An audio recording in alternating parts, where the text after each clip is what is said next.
Best আস্ট্রেলিয়ান four আপনার মন্তব্য শুনি, তারপর একটা বিরতিতে যাব। দেখেন আপা বঙ্কিমের কথা বলেছে, বাংলা সাহিত্যে সবচেয়ে মুসলিম বিদ্বেষী, সবচেয়ে জেনোসাইডাল, রেসিস্ট রাইটার যদি কেউ থেকে থাকে সেটা হচ্ছে বঙ্কিম। বঙ্কিমের আনন্দমঠ যদি পড়েন, সেখানে যে ভয়ঙ্কর ভাষায় সে ইসলাম মুসলমানদের কালচার জীবন আচরণকে ছোট করেছে, হেয় করেছে।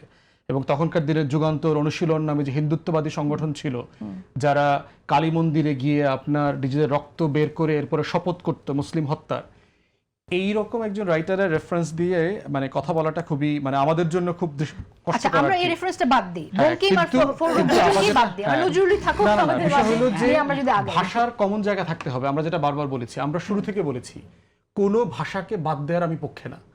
যেগুলো ব্যবহার হয়ে আসছে, যেগুলো নতুন করে ব্যবহার করবার চেষ্টা চলছে, লেট দেম কম্পিট ন্যাচারাল ওয়েতে। যেটা জনগণ গ্রহণ করবে না সেটা ঝরে পড়ে যাবে, যেটা আপিল তৈরি হবে সেটা থেকে যাবে।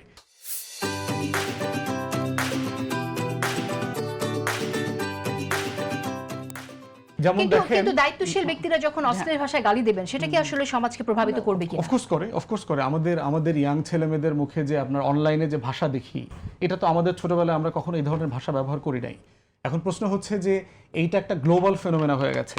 আপনার মেয়েরাও দেখবেন, আমেরিকাতে যারা লেখাপড়া করছে, ইউরোপে যারা লেখাপড়া করছে, দেখলাম যে ইয়াং ছেলেমেয়েরা যে পরিমাণ এফওয়ার্ড ইউজ করে প্রত্যেক সেন্টেন্সে, সেগুলো আমাদের ছোটবেলায় আমরা দেখি নাই। এখন প্রশ্ন হচ্ছে, একটা গ্রহণযোগ্য আর একটা গ্রহণযোগ্য না, এই মতামত যখন দেওয়ার চেষ্টা করা হয়, এইটা হলো কালচারাল ফ্যাসিবাদ, লিঙ্গুইস্টিক ফ্যাসিবাদ। এবং যে সকল পত্রিকা যারা এগুলো করবার চেষ্টা করছেন, তারা ন্যাচারালি এই যুদ্ধে হেরে যাবেন। কারণ 24-এর তরুণরা এখানে ওপেন থাকতে চায়, লিবারাল থাকতে চায়, যে যেটা করবে করবে, বিপ্লব যে বলবে, যে আজাদি বলবে। 24-এর গণ আন্দোলনে এই স্লোগান নিয়ে তো কথা আসে নাই।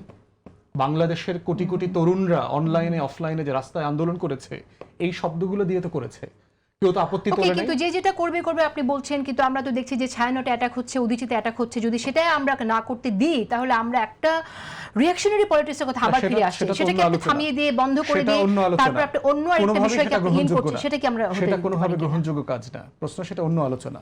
পত্রিকা অফিসের সাথে, পত্রিকার বয়ানের সাথে আপনার ভিন্ন মত থাকতে পারে, কিন্তু পত্রিকাতে অ্যাটাক করা কোনো কালচারাল সংগঠনের ব্যাপারে আপনার ক্রিটিক থাকবে, কিন্তু সেই প্রতিষ্ঠানটাকে দমায় দেওয়া, আপার সাথে আমার দ্বিমত থাকবে, কিন্তু আপাকে বন্ধ করে দেওয়া, কথা বলতে না দেওয়া, ওইটা হলো ফ্যাসিবাদ।